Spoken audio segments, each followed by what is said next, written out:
तो इन दो theoretical basic से टॉपिक है, इन दोनों टॉपिक्स को हम डिस्कस करते हैं। वन ऑफ द टॉपिक जैसा कि मैंने कहा इज बायो पेटेंट।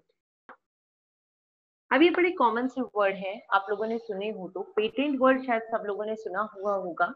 पेटेंट एक जनरल टर्म है जो बहुत सारी चीजों के लिए यूज होता है, सिर्फ बायो की लाइन में ही नहीं, हर जगह पर यूज होता है पेटेंट वर्ड। पेटेंट मतलब होता है गवर्नमेंट किसी चीज को एक राइट प्रोवाइड कर दे, एक हक प्रोवाइड कर दे, एक अधिकार दे दे कि भाई ये आपकी चीज है और आप इस चीज को जो मर्जी करो, कमर्शियल लेवल पर सिर्फ आप इस चीज को यूज कर सकते हो। That is patent.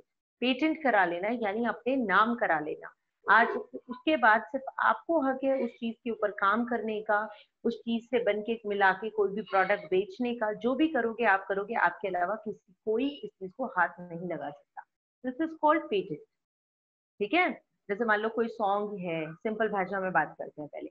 जैसे कोई सॉन्ग है, सिंगर ने गाया, उसने उसको पेटेंट करा लिया, तो अगर कोई और उसकी कोई लाइंस यूज करेगा तो वो उसके ऊपर केस कर सकता है। सुना होगा ये सब, तो सारे सुनते हो तुम लोग अच्छे से, है ना।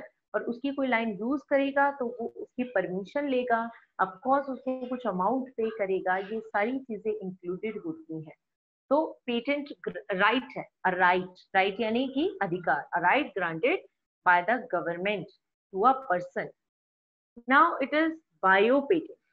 अगर जो ये पेटेंट किया जा रहा है ये बायोलॉजिकल चीजों के लिए किया जा रहा हो तो इट बिकम्स बायो पेटेंट, यानी किसी बायोलॉजिकल एंटिटी के उसको नाम किया है, उसको अपने हक में लिया है, उसको हम कह रहे हैं बायो पेटेंट। ठीक है, जैसे बायोलॉजिकल एंटिटीज क्या हो सकती हैं, जैसे कोई सेल हो सकता है, कोई ऑर्गेनिज्म हो सकता है, कोई प्लांट हो सकता है एक प्लांट है जो जिसने डिस्कवर किया वो उसको यूज करना चाहता है, तो इसमें भी पॉसिबल कि वो अपने नाम कराए। कोई माइक्रोब है जिसने डिस्कवर किया वो कराए। ये नहीं कि प्लांट करा सकता है, एनिमल करा सकता है, बल्कि वो प्लांट या एनिमल के अंदर कोई पर्टिकुलर सेल है जिसके अंदर कुछ स्पेशल फीचर दिखाई दे रहा है, उसको अपने नाम करा सकता है। सेल लाइन से यानी कि उसकी सीक्वेंसिंग है, डीएनए की पर्टिकुलर सीक्वेंस है, आपने खोजी कि इसके डीएनए में ये सीक्वेंस पाई जाती है, एंड नाउ यू वांट कि आप ही उस सीक्वेंस के ऊपर वर्क करो और कोई और उसके ऊपर काम ना करे, तो ये भी आप कर सकते हो। ठीक है, या फिर आपने कोई प्रोसेस डेवलप किया, जैसे बायोटेक है, बायोटेक में बहुत सारे प्रोसेस है डीएनए एक्सट्रैक्शन का और सारी चीजों के प्रोसेस है, तो आप उस प्रोसेस को भी अपने नाम करा सकते हो। ठीक, तो आप इस तरीके की बायोलॉजिकल चीजों को अपने नाम करा सकते हो, इस चीज को कहते हैं बायो पेटेंट। ठीक है, मैंने आपको बताया किसी माइक्रोब के किसी स्ट्रेन को, किसी भी सेल लाइन को, कोई प्लांट या एनिमल आपने जेनेटिकली मॉडिफाइड प्लांट बनाया, आपने मान लीजिए अपने बीटी कॉटन पढ़ा है, जिस पर्सन ने फर्स्ट टाइम ये सोचा होगा, बीटी कॉटन बनाया होगा, उसने अपना पेटेंट करा लिया जी बीटी कॉटन मैं बनाऊंगा और मेरे अलावा कोई नहीं बनाएगा। बीटी कॉटन के सीड्स उसने मार्केट में बेचे, सिर्फ उसके नाम पे बिके, सारा पैसा उसे मिले। कोई डीएनए की सीक्वेंस है आप करा सकते हो, डीएनए से कोई प्रोटीन बनता है, उस प्रोटीन की आप स्टडी करना चाहते हो, उसको आप अपने नाम करा सकते हो, किसी प्रोसेस को आप अपने नाम करा सकते हो। तो इस तरीके की बायोलॉजिकल एंटिटीज से आप सरकार से अपना हक ले लो और अपने नाम उसको करवा लो। बट बच्चे ये लाइफ टाइम नहीं होते हैं। ठीक है ये कोई भी चीज लाइफ टाइम की नहीं होती है, ऑब्वियस सी बात है कि एक टाइम की ही होगी, एक टाइम लिमिट के बाद वो पेटेंट खत्म हो जाएगा। उसके बाद अगर आपको कराना है तो आपको फिर से उसे कराना पड़ेगा। तो अब आप सोच रहे होंगे कि ठीक है मैम इतनी सारी चीजें हैं, फिर तो कोई भी किसी को अपने नाम क्यों नहीं करा लेता, है ना। हम एलोवेरा का बड़ा यूज हो रहा है, एलोवेरा सबको चाहिए, हम करा ले एलोवेरा को अपने यूज, ठीक रहेगा। निकिता तू सुन भी रही है या बस वीडियो ऑन करके घूम रही है यहाँ से वहां?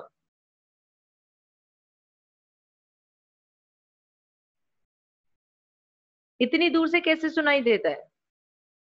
तो मैंने आपको बता दिया, बायोलॉजिकल एंटिटीज के लिए अगर गवर्नमेंट कोई राइट ग्रांट करती है, किसी को हक देती है, उसको हम बायो पेटेंट कह रहे हैं।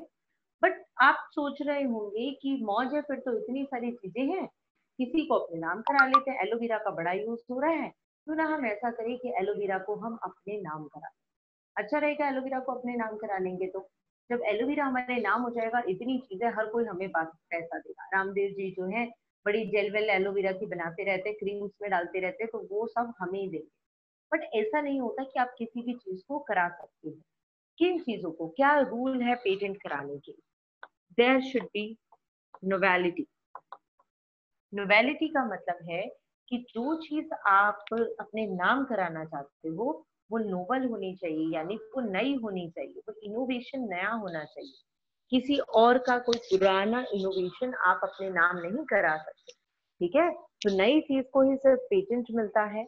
दूसरी, नई ना हो तो नॉन ऑब्वियसनेस होनी चाहिए। Non obviousness. Now what is non obviousness? इसका मतलब कह रहा है कि ऐसा नहीं होना चाहिए कि वो चीज हर कोई जानता है। मान लो या तो नई चीज, पर अगर नई चीज ना हो तो वो चीज ऐसी हो जिसको कोई जानता नहीं है। मतलब ठीक है, एक पेड़ है, वो उग रहा है एक जगह पर, बहुत सालों से उग रहा है, बट उसके बारे में आज तक कोई इंफॉर्मेशन नहीं है। कहीं पर भी उसके बारे में कोई डॉक्यूमेंटेशन नहीं है, कहीं पर भी कोई रिटर्न जानकारी नहीं है। आपको बोला गया है चैप्टर में कि बायोडाइवर्सिटी सिर्फ 1.8 से 1.8 1.7 टू 1.8 मिलियन है, बट असल बायोडाइवर्सिटी तो करीब 7-8 मिलियन है। बट 1.7 या 1.8 मिलियन क्यों कह रहे हैं? क्योंकि अभी तक वो बाकी सारी चीजें अभी डॉक्यूमेंटेड ही नहीं है। जिन चीजों की कंप्लीट जानकारी है, जो डॉक्यूमेंटेड है, उन्हीं को ही कंसिडर किया जाता है। तो बाकी की जितनी भी बची है, जिनके बारे में कोई जानकारी नहीं है, आप उनको भी अपने नाम करा सकते हो। या तो आप कुछ नया इनोवेट करो, अगर नया इनोवेट नहीं करते तो कोई ऐसी चीज लो जिसको आप अपने नाम कराओ, उसके बारे में किसी को कोई जानकारी ना हो। तीसरी चीज, यूटिलिटी। ऐसी नहीं है कोई फालतू की चीज मिल गई उसको अपने नाम करा लिया, वो किसी काम की नहीं है, ऐसी किसी चीज को आप अपने नाम नहीं करा सकते। बायो पेटेंट उन्हीं के अगेंस्ट मिलता है जो काफी यूजफुल हो आपके। तो ये तीनों चीजें हैं, ये अगर ये क्राइटेरिया फुलफिल होता है तो ही आप उस चीज को पेटेंट करा सकते हैं। बायो पेटेंट का फायदा क्या है? पेटेंट की वजह से एक पर्सन को मोनोपोली राइट्स मिलते हैं। मोनोपोली यानी अकेले पर्सन को पूरा अधिकार मिलता है कि उस चीज को वो यूज करे, कमर्शियल लेवल पर भी और रिसर्च लेवल पर भी, जैसे भी वो करना चाहे। इसका मतलब इंफॉर्मेशन शेयरिंग का कोई खतरा नहीं। वरना आप नॉर्मल सोचो, रिसर्च बड़ी मेहनत से होती है, बड़ी मुश्किल से होती है। कोई रिसर्च कर रहा है तो वो अकेले तो नहीं कर रहा होगा, ऑब्वियस सी बात है, कुछ लोग होंगे जो उसके साथ जुड़े हुए होंगे। मान लो मेन रिसर्च उसकी थी, पर कुछ लोग हैं उसने काम के ऊपर लगा रखे, बाकी कोई उससे चलता है। दूसरे ने किसी ने क्या किया कि भाई ऐसा करो, तुम वहां की इंफॉर्मेशन मुझे दे दो। अगर तुमने इंफॉर्मेशन दी, वो उसको बहुत गुना पैसा दे रहा है। तो उसने वो जरा सी इंफॉर्मेशन दी, एक छोटी सी बात बतानी है कि इसके अंदर ये प्रॉपर्टी पाई जाती है, और दूसरे पर्सन ने जिसने रिसर्च भी नहीं की, वो पहले जाके डिक्लेयर कर देता है कि ये मैंने रिसर्च की है और इसके अंदर ऐसा पाया जा रहा है। अब मेहनत किसकी? किसी और की, और फायदा उठा लिया किसी और ने। बेचारे की इतनी साल की मेहनत हो गई खराब। पर अगर आपने करा रखा था पेटेंट, तो आपकी इंफॉर्मेशन लीकेज का भी कोई खतरा नहीं। कोई कितना भी चिल्ला ले, कुछ भी बोले, सारा क्रेडिट आपको ही मिलेगा, किसी और को तो वो हक ही नहीं था उसके ऊपर वर्क करने का। ठीक है, तो इसलिए बायो पेटेंट कराने जरूरी हो गए। Is it clear? चलिए, तो ये हो गया हमारा बायो पेटेंट। अब पढ़ते हैं हम अपने नेक्स्ट टॉपिक पे।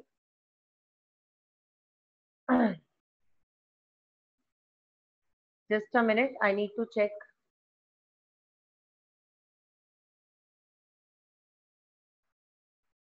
Yes, fine ma'am, we can't.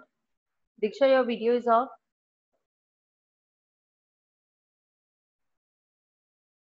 Okay, चलिए आगे देखिए। Yes, ma'am. Can next I? Topic. No no ma'am, it's fine, let him. Biopiracy. Biopiracy word पढ़ते हैं। अब बायोपायरेसी का मतलब समझिए। पहले बच्चे पायरेसी वर्ड देखिए। पायरेसी ये भी इंग्लिश का ही वर्ड है, बाद में उसके आगे बायो लगा दिया। पायरेसी बड़ा सिंपल वर्ड है, आपको मैं डेली लाइफ से एग्जांपल देख के समझाती हूँ। पायरेसी बच्चे क्या होती है? पायरेटेड मूवीज के बारे में आप लोग जानते हैं क्या है? कि डायरेक्टर ने, प्रोड्यूसर ने, सबने बड़े पैसे वैसे लगाए, बड़ी मेहनत से आर्टिस्ट ने एक मूवी बनाई, ठीक है, और मूवी बना के जो है आपको पता है हॉल्स में ही रिलीज होती है, या फिर या तो आप हॉल्स में जाइए देखने के लिए, या फिर आप मूवी वहां नहीं देखते तो जब वो चैनल वाले उस मूवी को खरीदेंगे उस डायरेक्टर से तो उनके चैनल पे मूवी आएगी, तब जाके आप उस पे देख सकते हैं। लीगली ये दो तरीके हैं, या फिर उसकी जो सीडीज आती हैं, एक्चुअल सीडीज जो आती हैं, आप उनसे देख सकते हैं। यानी अब तो सीडीज चलती नहीं है खैर, बट फिर भी ये तरीके होते हैं, या तो मूवी आई है उसके बाद आप जाके हॉल में देख के आओ, ठीक है, हॉल की टिकट लोगे, उससे उसको फायदा होगा, पिक्चर्स वालों को, मूवी बनाने वाले को। अब मूवी बनाने वालों ने कई करोड़ों में मूवी बनाई, और हम लोग क्या करें, हम लोग जा नहीं रहे वहां देखने के लिए, टीवी पे भी आने का हमसे वेट नहीं हो रहा, हम सोच रहे हैं कि नई मूवी है तो हम क्यों ना तुरंत देख लें। तो हम क्या करते हैं, हम हमारी बहुत सारी मोबाइल पे साइट्स होती हैं, हम उन साइट्स पे सर्च करते हैं और उन साइट्स पे किसी पे वो मूवी मिल जाती है, हम उसको डाउनलोड करते हैं और बड़े मजे से 2 दिन बाद ही उस मूवी को देखते हैं। ऐसा करते हैं, सभी लोग करते होंगे। बट आपको मैं बताऊं, वो मूवी डालने वाला इलीगल काम कर रहा है, वो इलीगल है, वो अलाउड नहीं है। और जो हम डाउनलोड करके देख रहे हैं, हम भी इलीगल वर्क कर रहे हैं, इट इज ऑल्सो इलीगल। क्योंकि ये जो आपने किया, ये जो उसने बैठ के हॉल में और रिकॉर्डिंग ले ली और फिर सबके लिए डाल दी, तो वहां पर क्या है कि जो मूवी रिकॉर्डिंग करके उसने ऐसे डाली, इसका पैसा एक्चुअल में जो बनाने वाले को नहीं मिल रहा, कुछ नहीं बना। आपका क्या जा रहा है, कुछ भी नहीं जा रहा है, 1 भी रुपए नहीं लगा। सामने वाले का कहा गया, जिसने रिकॉर्डिंग डाली उसको कुछ नहीं हुआ, बल्कि उसने जहां भी डाली बहुत सारे लोग डाउनलोड करेंगे तो उसको उससे कमाई हो जाएगी। बट जिसने बनाई, जिसने मेहनत की, उसको कुछ भी नहीं मिला। This is piracy. वो मूवीज पायरेटेड है, ठीक है, यानी कि जिसका हक है आपने उससे नहीं पूछा और बिना पूछे आपने उसका फायदा उठा लिया, ये पायरेसी होती है। अब यहाँ वर्ड है बायो पायरेसी, यानी अगर किसी बायोलॉजिकल चीज की पायरेसी की जाए, यानी बायोलॉजिकल चीज को बिना प्रॉपर ऑथराइजेशन के यूज किया जाए, that is called bio piracy. आपको मैं एग्जांपल देके समझाती हूँ। अब बायो पायरेसी का, हमारी इंडिया बड़ी रिच है बायोडाइवर्सिटी में, सब जानते हैं। इंडिया को सोने की खान भी कहते हैं। क्यों कहते थे, क्योंकि यहाँ पर डाइवर्सिटी बहुत ज्यादा है। एक तो यहाँ पर हमारे यहाँ ये नहीं है कि एक पर्टिकुलर एनवायरनमेंट ही है, अलग अलग जगह अलग अलग टाइप का मौसम देखने को मिल रहा है, और जितने डिफरेंट टाइप के मौसम, उतने डिफरेंट डिफरेंट टाइप के प्लांट्स और एनिमल्स देखने को मिलते हैं। साउथ रीजन के जिस टाइप के प्लांट्स एनिमल्स हैं हमारे यहाँ नहीं होते, ईस्ट में बिल्कुल डिफरेंट है, यहाँ बिल्कुल डिफरेंट है। तो all over the country there are large variety of biodiversity. South की तरफ जाएं तो बड़े अच्छे जो स्पाइसेस होते हैं ना, बड़े प्योर वेराइटी के मिलते हैं वो सब, ठीक है। तो अब बात ये है कि बहुत सारी कंट्रीज, क्योंकि पहले हम लोग जो है, हमें इतनी नॉलेज नहीं थी, हम लोगों ने इतना सोचा नहीं, पेटेंट वेटेंट के बारे में सोचा नहीं, हम लोग साफ मन से, ठीक है। बट बहुत सारे जो दूसरी कंट्री के लोग थे वो हमारी कंट्री में आए, और उन्होंने देखा कि अरे ये तो बड़ी अच्छी चीज है, फायदे की चीज है, ये लोग तो कोई पेटेंट वेटेंट करा नहीं रहे, फायदे की चीज है, वो उठा के उसको ले गए और ले जाके अपनी कंट्री में उगाई और फिर अपने नाम पेटेंट करा ली। चीज किसकी थी, वो हमारे देश की, और फायदा कौन उठा गया, कोई दूसरे देश वाला। अब उसने पेटेंट करा ली, यानी हमारी चीज होते हुए किसी और ने उसको पेटेंट करा लिया, अब वही उसको यूज लेगा और हम उससे अपनी चीज होते हुए भी पैसे देके उससे खरीदेंगे। ये है बायो पायरेसी, ठीक है। तो what is bio piracy, bio piracy है कि कुछ ऑर्गेनाइजेशंस या कुछ मल्टीनेशनल कंपनीज पेटेंट करा लेती हैं किसी बायोलॉजिकल रिसोर्स को, ठीक है, दूसरे नेशन के बायोलॉजिकल रिसोर्स को किसी मल्टीनेशनल कंपनी ने या किसी कंट्री ने पेटेंट करा लिया without proper authority from that country. जिस कंट्री की थी उस कंट्री के साथ से कोई प्रॉपर ऑथराइजेशन नहीं लिया, बट उस बायोलॉजिकल एंटिटी को अपने नाम पेटेंट करा लिया। इस चीज को कहते हैं biopiracy. Hope you are able to understand. India के पुराने टाइम में बहुत सारी ऐसी चीजों को पेटेंट कराया लोगों ने, बट हाँ ऑफ कोर्स पेटेंट एक टाइम के बाद खत्म हो जाता है। तो वैसे 22 प्लांट्स करीब पायरेटेड किए गए, जैसे कि ब्लैक पेपर है, काली मिर्ची, वो भी किसी और ने पेटेंट करा लिया था। बासमती चावल हमारे इंडिया के, इंडियन मस्टर्ड, ठीक है, इवन पोमेग्रेनेट, सोचो पोमेग्रेनेट को भी करा लिया था, टर्मरिक को, नीम को, ऐसी ऐसी चीजों को इनिशियल लेवल पर लोगों ने पेटेंट कराया। गलत लोगों ने, जिनका वो था नहीं। ओके, तो बड़ा दिक्कत वाली बात है ना ये, ऐसे ही उठा के ले जाता है बताओ कोई हमारी चीज को और अपने नाम करा लेता है। तो इस चीज को सॉल्यूशन करने के लिए इंडियन गवर्नमेंट ने क्या किया, इंडियन गवर्नमेंट ने एक बिल पास किया और उस बिल में ये सारी चीजें लिखी गई कि क्या रूल्स होंगे, किसी को भी कोई ले गया तो उसको क्या होगा, उसको कैसे सजाएं दी जाएंगी। तो उस वो इंडियन पेटेंट बिल वहां पर पास है और इंडियन पार्लियामेंट में, उसके बिना कोई भी उन रूल्स को फॉलो किए बिना कोई भी दूसरी कंट्री हमारा कोई सामान अब नहीं ले सकती। ठीक है, ओके। एक आपको बासमती चावल के बारे में बताया जाएगा। वैसे इंडिया में 20,000 से ज्यादा वैरायटीज हैं, या 20,000 वैरायटी है चावल। 20,000 varieties of rice are present in India. 20,000, सोचो। एंड बट उनमें से जो बचे, वैसे ये अभी और भी बहुत सारी बन गई होंगी, ये बहुत पुराना डाटा है और हमें एनसीईआरटी का ही डाटा फॉलो करना है, तो we have to remember this only. But इनमें से बासमती चावल की documented varieties are only 27। You have to remember this, ये 1 मार्क्स के क्वेश्चन के लिए बहुत इंपॉर्टेंट बात है कि कितनी डॉक्यूमेंटेड वेराइटीज हैं बासमती चावल की। So there are 27 documented varieties of basmati rice which are grown in our country. Clear है? So the term is, I guess, clear to you. यहाँ पर आपका ये वाला टॉपिक भी हो गया complete. So what you have studied overall in this chapter?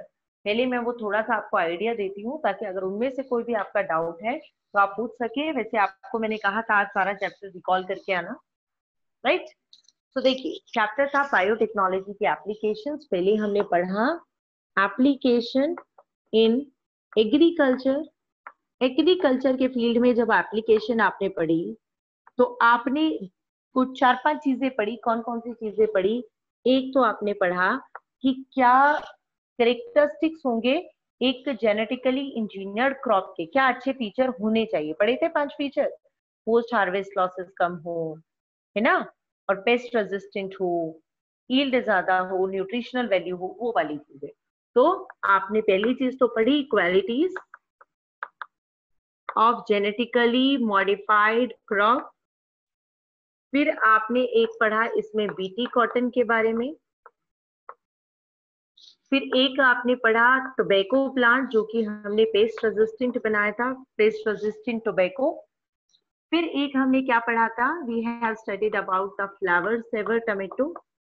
Flower Savr tomato, वो जो सॉफ्ट कम होता था, सॉफ्टनिंग वाला जीन जिसके अंदर से हटा रिड्यूस कर दिया था। फिर एक आपने पढ़ा था गोल्डन राइस, जिसके अंदर विटामिन ए होता है। ये 5 चीजें आपने पढ़ी थी पहले दिन एग्रीकल्चर की एप्लीकेशंस में। फिर हमने पढ़ा था application in the field of medicine. Medicine की फील्ड की एप्लीकेशन की बात करें तो क्या क्या चीजें पढ़ी थी आपने? एक आपने पढ़ा था जेनेटिकली इंजीनियर्ड इंसुलिन बनाया था हमने, राइट? एक हमने क्या किया था, जीन थेरेपी की थी, जिससे स्किड बीमारी को भी आपने पढ़ा था, हमने ठीक किया WBC के अंदर कल्चर करके, ठीक है। और हमने क्या किया था, इसके अलावा हमने की मॉलिक्यूलर डायग्नोसिस, यानी बीमारियों को पता करा था। पता करने में PCR यूज की थी, प्रोब यूज की थी, है ना, एलाइसा यूज की थी। ये टॉपिक्स आपने पढ़े। देन हमने क्या पढ़ा, देन हमने पढ़ा अपना टॉपिक ट्रांसजेनिक एनिमल्स। कल डिस्कस किया था ये। और इन ट्रांसजेनिक एनिमल से हम कितने फायदे उठाते हैं? 5 फायदे पढ़े थे आपने। किसी भी जीन की नॉर्मल फिजियोलॉजी की स्टडी करने के लिए, किसी डिसीज की स्टडी करने के लिए, किसी दवाई की स्टडी के लिए, किसी वैक्सीन की सेफ्टी के लिए, या किसी भी बायोलॉजिकल प्रोडक्ट को बनाने के लिए, ये सब चीजें हमने की थी। एंड देन फाइनली हम आगे थे अपने 4 टॉपिक्स पे, जिसमें एक था आपका एथिकल इशू, जो कहता था बायोटेक बड़ी खराब है ना, बायोटेक अनह्यूमननेस करती है, बायोटेक इंटीग्रिटी खराब करती है, बायोटेक एनिमल्स को फैक्ट्री की तरह ट्रीट करती है, ये सब जो बोल रहा था। उसके बाद हमने क्या पढ़ा था, हमने पढ़ा था बायोवार, जिसके अंदर हम कह रहे थे कि बायोलॉजिकल वेपन यूज कर रहे थे, जैसे कोरोना वायरस वाला चल रहा है। फिर हमने क्या पढ़ा, बायो पेटेंट। पेटेंट का मतलब नाम कराना, आज ही हमने पढ़ा, बायोलॉजिकल एंटिटीज को अपने नाम कराए। फिर हमने पढ़ा बायो पायरेसी, कोई चोरी करके ले गया बिना पूछे, चोरी तो बिना पूछे ही होती है, मतलब चोरी हो गई कोई, ठीक है। तो दीज आर द टॉपिक्स, बड़े सिंपल से, बड़े इजी से, ये आपके इतना सा चैप्टर था, चैप्टर एप्लीकेशंस ऑफ बायोटेक्नोलॉजी। और इससे पिछला चैप्टर भी बायोटेक का बड़ा छोटा सा था, जिसमें आपने पढ़ी थी tools and techniques of biotechnology. तो बायोटेक्नोलॉजी के ये तो चैप्टर आपके 12 मार्क्स के हैं, जैसा कि आपको पहले भी बताया गया था। Any doubt till now? Then we will discuss about the NCERT questions and then we will discuss the NCERT exampler. ठीक है, अभी मुझे इसमें से आपको कुछ आई होप नहीं होगा पूछने के लिए, बट फिर भी अगर कुछ छोटी मोटी बात है तो बताइए। मैम यस, थोड़ा सा मॉलिक्यूलर डायग्नोसिस बता देते हैं, मतलब कंफ्यूज करता रहता है थोड़ा बहुत। हेलो, डायग्नोसिस 2 दिन डिस्कस हुआ विवेक, गलत बात है। आपने वीडियो चेक की रिवीजन के लिए? मैम डाल दी है वाली? बिल्कुल डाली गई वीडियो, और मैंने आपसे शेयर भी किया लिंक। गलत बात। मॉलिक्यूलर डायग्नोसिस वैसे तरीका है जिसमें बीमारी को फाइंड आउट करते हैं, जैसे पीसीआर नंबर ऑफ टाइम्स बढ़ा देता है उस चीज को, तो इजीली डिटेक्ट हो जाएगी ना। एक बार आप ट्राई करना विवेक, वीडियो देखना, यही आपकी क्लास वाली रिकॉर्डेड वीडियो। देन अगर नहीं समझ आता तो you can ask me personally. Okay ma'am. तो एनसीईआरटी क्वेश्चंस बच्चे डिस्कस करते हैं। आप सभी लोग अपनी एनसीईआरटी टेक्स्ट बुक्स निकाल लीजिए so that you can see the question.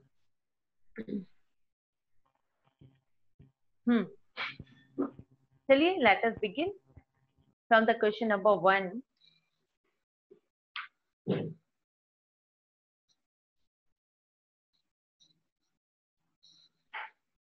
सो पहला क्वेश्चन है आपका, crystals of Bt toxin produced by some bacteria do not kill the bacteria themselves because, तो कह रहा है जिस बैक्टीरिया के अंदर बीटी टॉक्सिन बन रहे थे उसने उस बैक्टीरिया को क्यों नहीं मारा?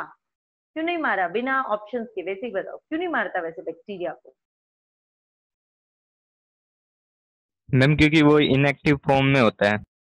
यस, क्योंकि बैक्टीरिया के अंदर वो इनएक्टिव फॉर्म में है। वो एक्टिव ही तब हुआ था जब वो इंसेक्टिकेट गट के अल्कलाइन पीएच, तो ऑप्शन है पीएच मिलता है। बैक्टीरिया उस टॉक्सिन से रेजिस्टेंट है, टॉक्सिन इमेच्योर है, टॉक्सिन इनएक्टिव है, या बैक्टीरिया टॉक्सिन को स्पेशल केस में छुपा कर रखता है। तो क्या ऑप्शन है? बैक्टीरिया ये इनएक्टिव। बिल्कुल सिंपल है। नेक्स्ट है, व्हाट आर ट्रांसजेनिक बैक्टीरिया। अब अगर आप थोड़ा सा भी दिमाग लगाओगे, आधे तो यू कर देंगे हमने तो ट्रांसजेनिक एनिमल पढ़ा है, ट्रांसजेनिक बैक्टीरिया तो हमने पढ़ा ही नहीं। ट्रांसजेनिक वर्ड का मतलब तो पता है ना। ट्रांसजेनिक का मतलब कोई भी ऐसा जिसके अंदर एक एक्स्ट्रा जीन डाल दे, एक फॉरेन जीन डाल दे, तो वो बन जाता है ट्रांसजीन। तो what are transgenic bacteria, illustrate using one example. एक बैक्टीरिया बताओ ट्रांसजेनिक। तो हम क्या कहेंगे? कोई भी ऐसा बैक्टीरिया जिसके अंदर हमने एक एक्स्ट्रा जीन, एक फॉरेन जीन डाला हुआ है, उसको हम ट्रांसजेनिक बैक्टीरिया कहते हैं। ठीक है, तो बहुत सारे ट्रांसजेनिक बैक्टीरिया हो सकते हैं। एंटीबायोटिक प्रोडक्शन के लिए हम यूज कर सकते हैं, किसी एंजाइम के प्रोडक्शन के लिए हम यूज कर सकते हैं। ठीक है, जैसे हम किसी बैक्टीरिया के अंदर बीटी जीन डाल के उसकी बहुत सारी कॉपीज बनवाए, तो वो भी एक तरीके का ट्रांसजेनिक बैक्टीरिया हो गया। Okay, question 3, compare and contrast advantages and disadvantages of production of genetically modified crop. हमने एक बड़ी अच्छी सी क्रॉप बनाई अपनी तरफ से, जेनेटिकली मॉडिफाइड क्रॉप, अच्छी कैरेक्टर्स डाल के, उसका फायदा क्या और उसका नुकसान क्या? तो मुझे बेनिफिट काउंट्स कराइए पहले। मैम बेनिफिट तो होंगे कि जो क्रॉप है मोल्ड टॉलरेंट बन जाएगी एबायोटिक स्ट्रेस से, जैसे कि वो कोल्ड, और जैसे हम लोगों ने भी पेस्ट रेजिस्टेंट बनाई तो वो पेस्ट रेजिस्टेंस है ना, या इंसेक्ट से टॉलरेंट बन गई। तो जो ए बायोटिक फैक्टर हो गया जो मैंने गिनवा दिया अभी, एक तो ये हो गया कि वो बायोटिक फैक्टर से टॉलरेंट बन जाएगी, या फिर दूसरा हो गया टेम्परेचर वगैरह को सहन कर पाएगी, ठंड को सहन कर पाएगी, यानी ए बायोटिक टॉलरेंट बन गई। 2 चीजें हो गई। और मैम उसकी न्यूट्रिशन वैल्यू ज्यादा बढ़ जाएगी, जैसे गोल्डन और न्यूट्रिशन वैल्यू भी तो ज्यादा होगी ना। तो बोल तो दिया विटामिन ए। मैंने बोला पहले। न्यूट्रिशनल वैल्यू इंक्रीज हो जाएगी, ठीक है, बिल्कुल सही है। हो सकता है उसके पोस्ट हार्वेस्ट लॉसेस, बाद में उसके लॉसेस कम हो जाए। Ma'am right, post harvest losses क्या मतलब? बच्चे आप फसल की कटाई करते हैं, कटाई करने के बाद जो वेस्ट बचता है वो बोलते हैं। अगर हमने अपनी क्रॉप को ऐसा मॉडिफाई किया है, वो ज्यादा से ज्यादा क्रॉप अपनी फायदे वाली होगी, वेस्ट पार्ट तो उसमें कम से कम बचेगी। Okay ma'am. ठीक है, ओके। तो अब बात कर रहा है कि नुकसान क्या है। नुकसान, मैम नुकसान देखो, कॉस्टली होती है ये। और मैम ठीक है, पहला ये प्लांट्स costly है, में सही। क्या कहते हैं, प्लांट्स में रिप्रोडक्शन ढंग से नहीं हो पाएगा। नेचुरल इन्वायरमेंट को भी तो हार्म करेगी ना। तू मुझे बता रही होती है, पूछ रही होती है भावना? समझ लो आप। भावना, यस मैम। हाँ, अब ठीक से रिप्लाई कर। क्या? हंसना से बाद में। हाँ, पूछ रही होती है, पूछ रही होती है।